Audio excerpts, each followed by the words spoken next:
This book is called Oma's Quilt, written by Paulette Bourgeot and Stephanie Jorish.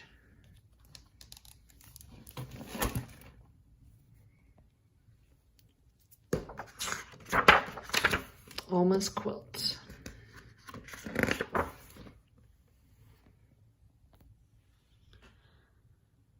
Oma's special things are packed away and stored in our basement. There are boxes and boxes because Oma never throws anything away.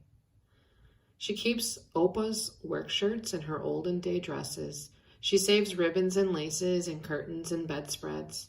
Oma stands out in front of her. She stands in front of her kitchen window and looks out at the backyard. "Emily, Oma, it's time to go," says my mother. As we drive away, Oma keeps looking back.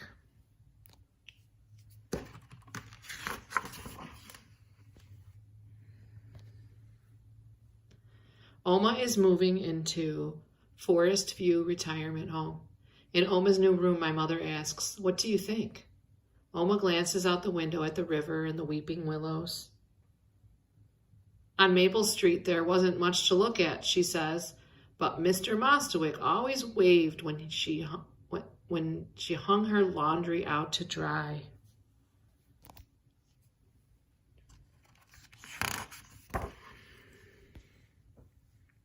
Together we walk around the building. There's a big kitchen where a cook makes meals. My mother tells Oma that she doesn't have to cook anymore. "But I love to cook," says Oma. "Opa always said nobody makes strudel like I do." "You can make strudel at our house," I say. Oma smiles at me and pats the back of my hand.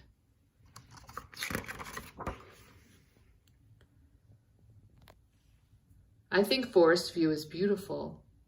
There are flowers everywhere.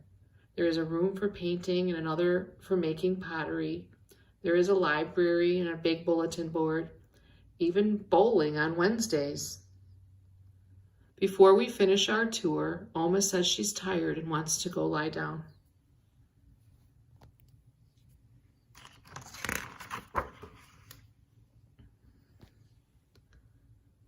On the way home, my mother is very quiet. "I don't think Oma likes it there," I say. "I think she misses Maple Street." My mother looks like she is about to cry. "Don't worry," she says, "everything will work out." And just like Oma, my mother pats the back of my hand.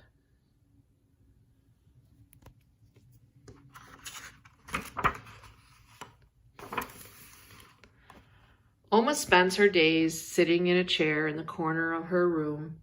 She says the food tastes funny. Nobody knows how to make strudel, and there are lima beans 2 times a week. She says she can't sleep at night in a strange bed. Oma calls the other old people a bunch of nincompoops. "Nincompoops," I laugh and roll the word around in my mouth. Nincompoops. At home, my mother and I sort through Oma's things. We're going to make 2 piles, things to keep and things to give away. "Can't we just keep it all?" I ask. "Oh, Emily," says my mother, laughing, "you are so much like your grandmother." I try on old clothes and funny hats. I show my mother a flannel shirt with paint on the cuffs. It belonged to my Opa. My mother strokes it softly.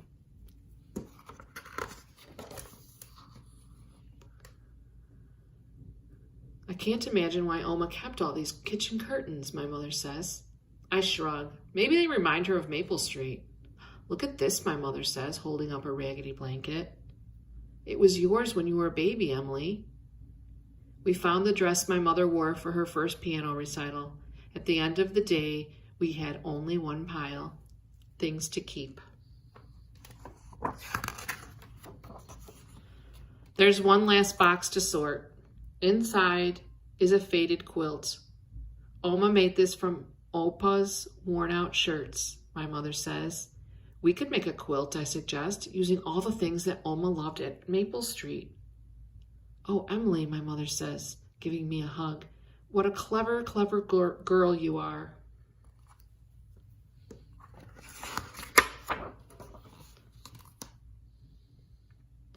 We work on the quilt every day for weeks and weeks. I learn how to cut evenly and sew straight.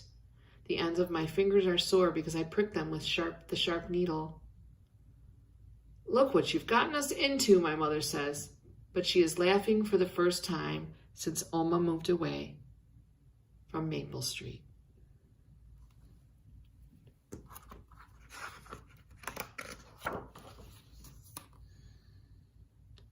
I want the quilt to be a surprise, but it's hard to keep the secret.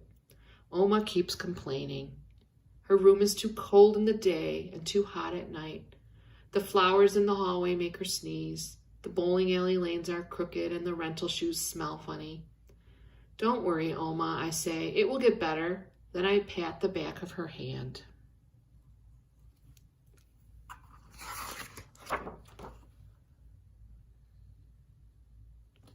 Finally, the quilt is finished. I hold my breath as Oma takes the wrapping off the big box, lifts out the quilt, and spreads it on her bed. She traces my stitches with the tips of her fingers. My mother has embroidered a house like the one on Maple Street. There is even an oven for baking bread and making strudel, and a window with curtains that look out at Mrs. Moskowitz's house. Oma gives a little wave.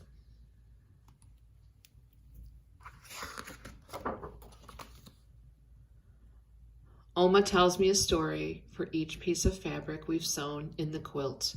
She remembers dancing at her wedding, counting time as my mother played the piano, and wrapping me in the blanket on the day I was born. The quilt is beautiful, Oma says, and it's made of love.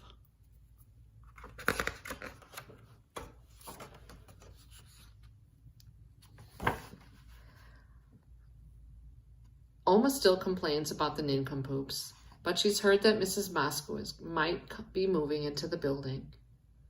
On the cook's day off, Oma helps out in the kitchen and makes cabbage soup and strudel. She even bought her own bowling shoes. Oma tells me that whenever she misses Maple Street, she wraps herself in her quilt and she feels right at home. That is the end of that book. Oma's Quilt.